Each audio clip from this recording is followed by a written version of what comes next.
दिल्ली से इस वक्त की बड़ी खबर है, जहां पर प्रधानमंत्री से मुलाकात करेंगे छत्तीसगढ़ के सीएम विष्णुदेव साय। बड़ी जानकारी आपको बता रहे हैं, दिल्ली के दौरे पर हैं छत्तीसगढ़ के सीएम विष्णुदेव साय। केंद्रीय गृह मंत्री अमित शाह से भी मुलाकात करेंगे। छत्तीसगढ़ के राजनीतिक मुद्दों पर भी चर्चा होगी। मंत्रिमंडल विस्तार पर हो सकती है चर्चा, क्योंकि मंत्रिमंडल विस्तार संभव है, 2 पद खाली हैं। तो कौन से उन नए चेहरों को मंत्रिमंडल में शामिल कराया जाए, इसको लेकर भी चर्चा हो सकती है। तो छत्तीसगढ़ के मुख्यमंत्री दिल्ली के दौरे पर हैं और विष्णुदेव साय की और प्रधानमंत्री नरेंद्र मोदी की मुलाकात संभव है। केंद्रीय गृह मंत्री अमित शाह से भी मुलाकात करेंगे, जेपी नड्डा से भी मुलाकात करेंगे। तो तमाम केंद्रीय मंत्रियों के साथ, पीएम के साथ मुलाकात हो सकती है। मंत्रिमंडल विस्तार पर चर्चा है। छत्तीसगढ़ में अब तक हुए विकास कार्यों को लेकर जानकारी भी देंगे।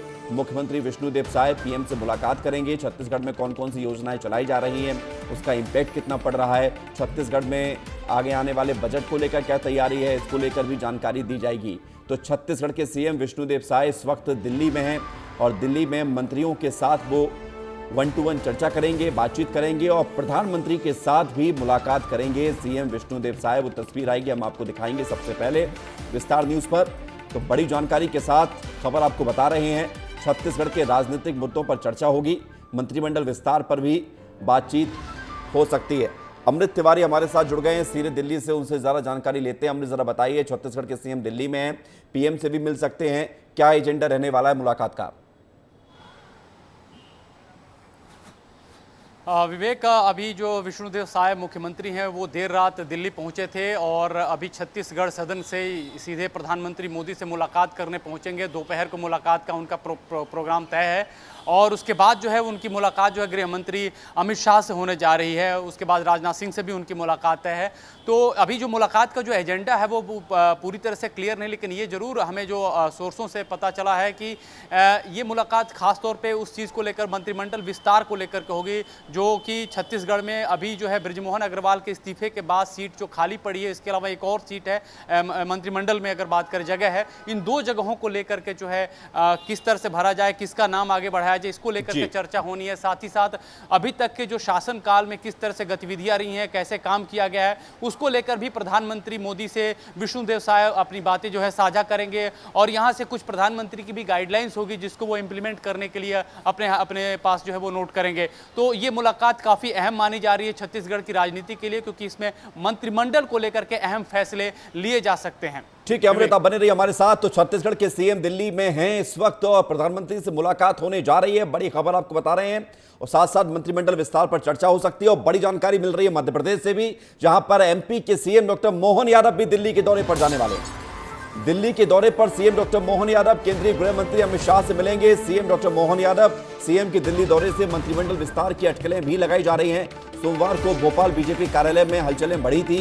सोमवार को कांग्रेस विधायक रामनिवास रावत भी यहां पर पहुंचे थे बीजेपी कार्यालय। इसके पहले विधायक निर्मला सप्रे ने बीजेपी नेताओं से भी मुलाकात की थी। तो मध्य प्रदेश के मुख्यमंत्री डॉक्टर मोहन यादव भी दिल्ली में और दिल्ली में जाके गृह मंत्री अमित शाह से मुलाकात करेंगे। मंत्रिमंडल विस्तार पर चर्चा होगी, ऐसी खबर निकल कर आ रही है। अमृत की तरफ रुख करते हैं सीधे। अमृत, छत्तीसगढ़ के सीएम दिल्ली में हैं, एमपी के सीएम भी दिल्ली पहुंच रहे हैं और मंत्रिमंडल विस्तार जो दोनों जगह का एक कॉमन एजेंडा दिख रहा है, क्योंकि संभावना तेज है। कई विधायक थे जो कांग्रेस छोड़कर बीजेपी में शामिल हुए, उनको एडजस्ट करना भी है, बड़ी जिम्मेदारी है, तो लिहाजा उसको लेकर हरी झंडी मांगेंगे केंद्र से। बिल्कुल विवेक, मध्य प्रदेश हो चाहे छत्तीसगढ़ हो, चुनाव से ठीक पहले जो है कई सारे बड़े नेता जो है, अगर पहले देखेंगे तो उन्होंने संसदीय पद छोड़ करके विधानसभा चुनाव भी लड़ा था, बाद में संसदीय चुनाव भी लड़े हैं कुछ नेता। अब जो सीटें कुछ खाली हुई हैं उसको जो जगह खाली हुई है, माफ़ कीजिएगा, उसको लेकर के जो है किसको फिट किया जाए, कहाँ पर रखा जाए, समायोजन किस तरह से हो, क्षेत्र का जातिगत समायोजन चाहे क्षेत्र का समायोजन, उसको बड़ा ध्यान रख करके एक पहले से ये तैयार किया जा रहा है। और ये माना जा रहा है कि जैसे ही ओम बिरला स्पीकर चुनाव जो है वो खत्म होगा, उसके बाद जो है प्रधानमंत्री मोदी जो है वो तमाम जो मुख्यमंत्री हैं, जो उनकी मीटिंग शेड्यूल है वो उनके साथ बैठकें करेंगे और इसमें छत्तीसगढ़ के मुख्यमंत्री विष्णुदेव साय और मोहन सिंह, ये दोनों जो है मध्य प्रदेश से जो आ रहे हैं, उनको लेकर के एक बड़ी राय, आम राय बनेगी कि जो मध्य प्रदेश में मंत्रिमंडल के विस्तार की अटकलें जो है तेज हुई हैं, क्या उस पर मुहर लगेगी, क्या अमली जमा पहनाया जाएगा, ये बात विचार जो है इन दोनों शीर्ष नेताओं के बीच में यहाँ पे होगी। बिल्कुल, बहुत शुक्रिया आपका अमृत हमारे साथ जुड़ने के लिए, तमाम जानकारी के लिए। तो मध्य प्रदेश के मुख्यमंत्री भी दिल्ली के दौरे पर, मंत्रिमंडल विस्तार पर चर्चा होगी, ऐसी खबर निकलकर सामने आ रही है। छत्तीसगढ़ के सीएम दिल्ली में मौजूद है, पीएम से अब से कुछ देर बाद मुलाकात होगी। बड़ी खबर है क्रिकेट की जगत से, जहां पर T20 वर्ल्ड कप में बड़ा उलटफेर देखने को मिला है।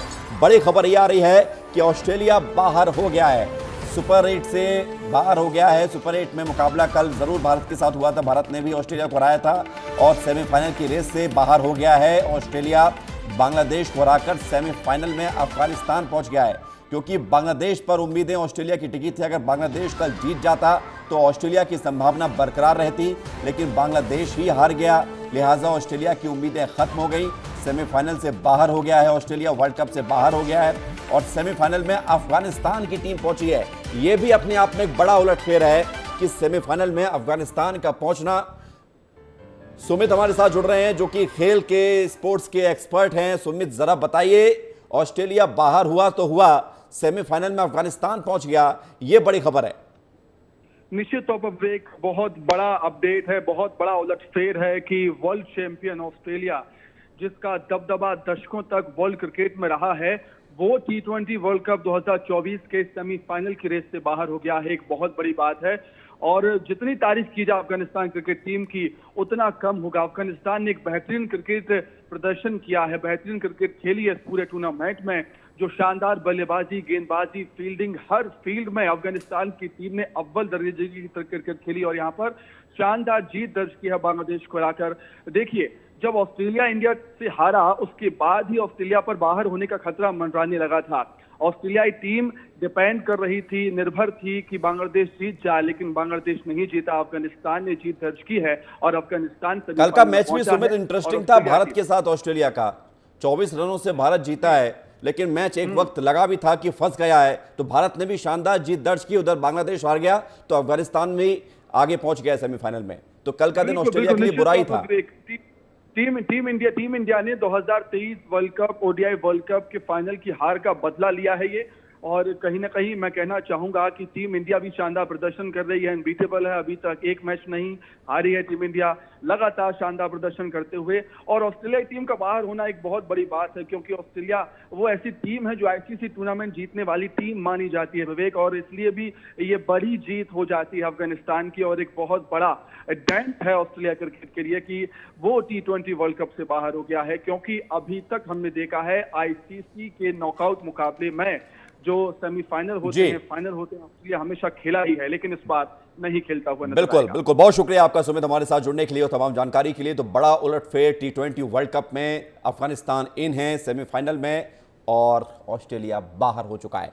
इस बीच एक बड़ी खबर आ रही है और थोड़ी देर में ओम बिरला नामांकन करने जा रहे हैं, सूत्रों के मुताबिक ये बड़ी खबर है। अब से कुछ ही देर में, क्योंकि ज्यादा समय बचा नहीं है, 12 बजे तक ही नामांकन करने का समय सीमा है और 12 बजने में तकरीबन 20 मिनट का समय बाकी, यानी कि किसी भी वक्त वो तस्वीर सामने आ सकती है जब आपको नामांकन करते हुए ओम बिरला नजर आए।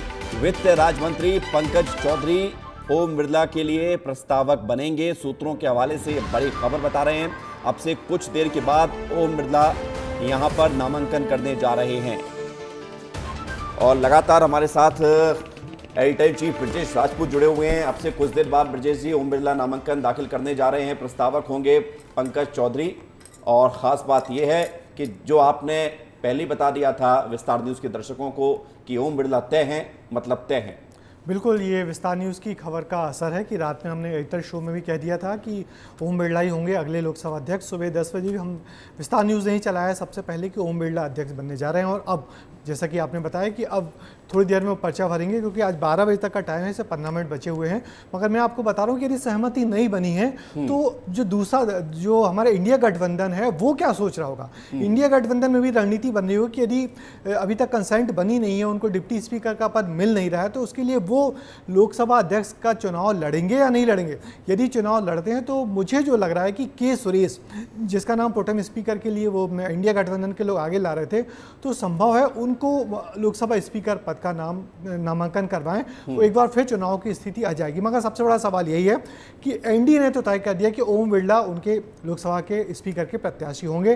अब इसके मुकाबले में इंडिया गठबंधन की क्या रणनीति होगी, वो किसका नाम सामने लाएंगे। अगर चलिए मान भी लें कि अगर इंडिया गठबंधन ने कोई उम्मीदवार खड़ा कर भी दिया स्पीकर के पद के लिए। ये तो इंडिया गठबंधन भी जानता है कि हार हो जाएगी, कि नंबर सबसे ज्यादा बीजेपी या एनडीए के पास है। देखिए, लोकतांत्रिक व्यवस्था में जीत हार का कोई मायने नहीं होता है। लोकतांत्रिक प्रक्रिया में चुनाव लड़ना महत्वपूर्ण होता है। कोई भी चुनाव यदि एक तरफा हो, उससे बेहतर है कि लोकतांत्रिक प्रक्रिया में भले ही कोई भी हो, आमने सामने आके चुनाव लड़ें, अपनी अपनी बात कहें। तो चूंकि ये हमारे देश का सर्वोच्च सदन है, सबसे बड़ा एक मंच है जहाँ पे हर पार्टी के लोग अपनी अपनी बातें करते हैं। तो जैसे कि राहुल गांधी ने सामने आके कहा कि हमसे कहा गया था कि लोकसभा स्पीकर के लिए आप सहमति दीजिए, डिप्टी स्पीकर के लिए हम आपको दे सकते हैं, मगर अब तक कंसेंट आया नहीं है। तो यदि पहले लोकसभा के पहले दूसरे दिन ऐसा टकराव सामने आ जाएगा दोनों गठबंधन के बीच में, सरकार सत्ता पक्ष और विपक्ष के बीच में, मैसेज बड़ा होता है, पब्लिक के बीच बड़ा होता है। बिल्कुल, तो अच्छी बात नहीं होगी कि पहले दिन से ही दोनों पार्टियां टकराने लगी स्पीकर, जबकि स्पीकर का पद तो सर्वानुमति से भरा जाना चाहिए। और जैसे कि मैं कह रहा था कि डिप्टी स्पीकर के पद पे पिछली बार कोई नहीं था, क्योंकि डिप्टी स्पीकर का पद दिया ही नहीं गया। लेकिन अब ओम बिरला को दोबारा जिम्मेदारी मिल रही है, इस पर भी मैं चाहूंगा कि आप बताएं कि आखिर ओम बिरला को दोबारा से वही जिम्मेदारी स्पीकर वो बनाए जा रहे हैं, इसके पीछे क्या रणनीति है? दरअसल ओम बिरला अनुभवी राजनेता हैं, तीसरी बार के सांसद चुने गए हैं।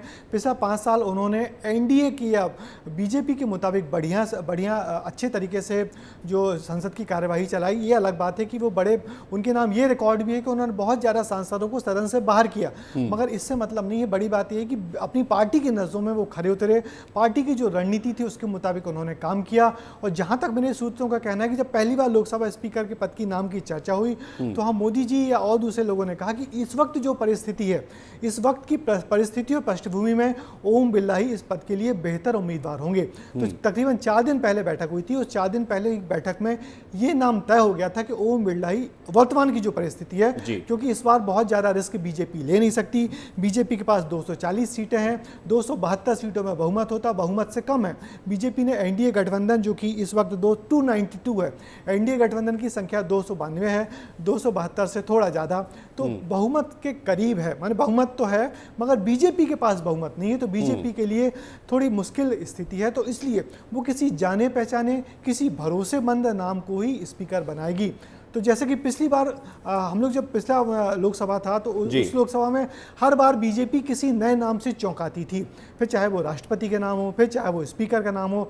मगर इस बार बीजेपी की हालत वैसी नहीं है, बीजेपी बहुत कंफर्टेबल स्थिति में नहीं है, बहुमत नहीं है उसके पास। तो इसलिए अब बजाय चौंकाने वाले नामों की परंपरागत नाम है, उन्हीं पे दांव लगा रही है, जैसा कि हम लोग ने मंत्रिमंडल विस्तार के दौरान एक सवाल मेरा इसी से जुड़ा हुआ है कि ओम बिरला बीजेपी के लिए कंफर्टेबल माहौल जो चाहती है बीजेपी, वैसा अगर वो तैयार करते हैं, और यही उम्मीदें बीजेपी के लिए भी रहती होंगी ओम बिरला को लेकर, लेकिन ओम बिरला स्पीकर बनने जा रहे हैं ये तय है, इसको लेकर विपक्ष की रणनीति क्या होगी? क्योंकि आपने भी जिक्र किया और हमने देखा भी है कि बड़ी संख्या में सांसदों को उन्होंने बाहर का रास्ता दिखाया था पिछले सेशन में, तो ये एक बड़ा इम्पैक्टफुल होगा, रणनीति तैयार करेगा विपक्ष इसको लेकर? नहीं, बिल्कुल, विपक्ष ने बर्दाश्त तो कर लिया होगा कि स्पीकर साहब हमारे पुराने आ गए, जिनके साथ उनके संबंध अच्छे नहीं थे, मगर स्पीकर का पद बहुत सम्मानित पद होता था, सम्मान करना पड़ेगा, उनकी बात माननी पड़ेगी। और जैसा कि पिछली बार जो कुछ होता रहा, मगर विपक्ष के सामने अभी सबसे बड़ा सवाल यही है कि क्या उसको डिप्टी स्पीकर पद मिल पाएगा या नहीं, या पहला बड़ा सवाल यही कि क्या वो स्पीकर का चुनाव लड़ेगा या नहीं। बस थोड़ी देर में ये भी क्लियर हो जाएगा, क्योंकि लेकिन ब्रजेश जी, एक सवाल जनता देश की ये भी देख रही है कि विपक्ष का काम होता है आवाज उठाना और जनता की आवाज बनना संसद में, लेकिन इन दिनों क्या आप इससे इत्तेफाक रखते हैं कि जैसा आरोप लगाया जाता है कि विपक्ष बिना किसी बात के भी मुद्दा बनाने की कोशिश करते हैं, हंगामा करते हैं, लोगों का पैसा बर्बाद होता है, संसद की कार्यवाही नहीं हो पाती है, इसको लेकर क्या सोचते हैं आप? देखिए, जो मेरा मानना है कि हमको इस नैरेटिव में नहीं फंसना चाहिए कि संसद की कार्यवाही नहीं चलती तो पैसा बर्बाद होता है। बड़ी बात देखिए, एक बड़े भाई और छोटे भाई का सवाल है। बड़ा भाई है सत्ता पक्ष और छोटा भाई है विपक्ष। विपक्ष को तमाम चीज़ें, गलतियां और तमाम चीज़ें करने की छूट है, क्योंकि वो छोटा भाई है। आप सत्ता पक्ष हो, आप बड़े हुए हो, आपको बड़ा दिल दिखाना पड़ेगा, क्योंकि आखिर बात तो आप ही की मानी जाएगी। सरकार ने इन तमाम विरोध के बावजूद अपने काम करवाए, सरकार ने तमाम विरोध के बावजूद अपने सारे बिल पास करवाए। तो बड़ी बात वही कि बड़ा भाई कैसे छोटे भाई को साथ लेके चलता है। तो इस बार भी हम यही उम्मीद करेंगे कि बड़ा भाई यानी कि सत्ता पक्ष विपक्ष को साथ लेके चले। बिल्कुल, आपातकाल आज ही के दिन लगा था और आज ही के दिन यानी कि 25 जून 1975 को देर रात तत्कालीन प्रधानमंत्री इंदिरा गांधी ने देश में इमरजेंसी लगाने की घोषणा की थी। बीजेपी आपातकाल को लेकर कांग्रेस पर लगातार हमला करती रही है। ऐसे में संविधान दिखा रहे विपक्ष को आज बीजेपी ने घेरने की पूरी प्लानिंग की है। मध्य प्रदेश और छत्तीसगढ़ में बीजेपी आज काला दिवस मनाने जा रही है। मध्य प्रदेश की राजधानी भोपाल स्थित बीजेपी प्रदेश कार्यालय में मीसाबंदियों का बीजेपी सम्मान करेगी। वहीं छत्तीसगढ़ की राजधानी रायपुर में भी मीसाबंदियों का बीजेपी सम्मान करेगी। वहीं एकात्म परिसर में शाम 4 बजे आयोजित किया जाएगा, जिसमें आपातकाल को लेकर बीजेपी कांग्रेस को घेरेगी। तो आपातकाल की बरसी आज है। आपातकाल का दौर याद दिलाएगी बीजेपी, मीसाबंदियों का सम्मान करेगी। 60 लाख से ज्यादा लोगों पर इसका असर हुआ था। देश में पहला राष्ट्रीय आपातकाल लगाया गया था 50 साल पहले 25 जून 1975 को। लगभग 21 महीने तक ये आपातकाल चला था। 1977 तक 21 मार्च तक आपातकाल का वो समय रहा और अब इस दिन को काले दिन के तौर पर बीजेपी लगातार मनाती रही हर साल। कांग्रेस के शासनकाल में लगाए गए इमरजेंसी के विरोध में बीजेपी पूरे प्रदेश भर में काला दिवस मनाएगी। और इस बीच सीएम विष्णुदेव साय ने एक्स पर एक वीडियो पोस्ट किया है, जिसमें उन्होंने लिखा कि तानाशाही रवैये की उपज भारतीय लोकतंत्र और राजनीति के सबसे काले अध्याय आपातकाल 25 जून 1975 के विरोध में उठी।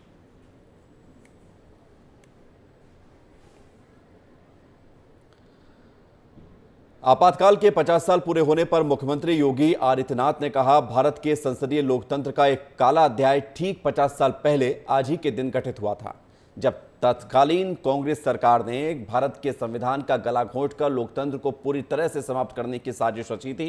वहीं उन्होंने कहा कि 50 साल बाद कांग्रेस में चेहरे तो बदल गए, लेकिन उनका चरित्र, उनके हाव भाव अभी भी वही हैं जो 1975 में दिखाई देते थे। उन्हें आज के दिन माफी मांगनी चाहिए। जब कांग्रेस की तत्कालीन सरकार ने भारत के संविधान का गला घोंटते हुए लोकतंत्र को पूरी तरह समाप्त करने की साजिश रची थी, रात के अंधेरे में श्रीमती इंदिरा गांधी जी के नेतृत्व में कांग्रेस की सरकार ने कैसे भारत के लोकतंत्र को नष्ट करने का प्रयास किया था। भोपाल से खबर है, जहां पर सहकारी संस्थाओं के चुनाव में जोर लगाएगी कांग्रेस। खोई हुई जमीन पाने की कोशिश में कांग्रेस 4 चरणों में संपन्न होंगे सहकारी संस्थाओं के चुनाव। भोपाल से खबर है, सहकारी संस्थाओं के चुनाव में अब कांग्रेस भी जोर आजमाइश में काम करेगी। 4543 प्राथमिक कृषि साख सहकारी के होंगे चुनाव। 2013 के पहले समितियों पर कांग्रेस का कब्जा था। तो बड़ी खबर है, खोई हुई जमीन यानी कि अस्तित्व जो इस वक्त मौजूदा दौर में कांग्रेस का नजर नहीं आता है, क्योंकि कांग्रेस चुनाव में खराब प्रदर्शन कर रही है। विधानसभा चुनाव में भी और लोकसभा की में तो 29 की 29 सीटें कांग्रेस ने गंवा दी। ऐसे में कांग्रेस अब कोशिश कर रही है कि सहकारी समितियों के चुनाव में, सहकारी संस्थाओं के चुनाव में जोर लगाया जाए। मध्य प्रदेश में 16,000 निजी स्कूलों ने फीस की जानकारी दी है। 34,000 निजी स्कूलों से मांगी गई थी जानकारी। फीस संबंधित जानकारी देने की समय सीमा आज खत्म हो रही है। जानकारी नहीं देने वाले स्कूलों पर जुर्माना भी लगाया जाएगा। स्कूल को 25,000 तक का जुर्माना देना होगा। तो फीस के बारे में जानकारी मांगी गई थी और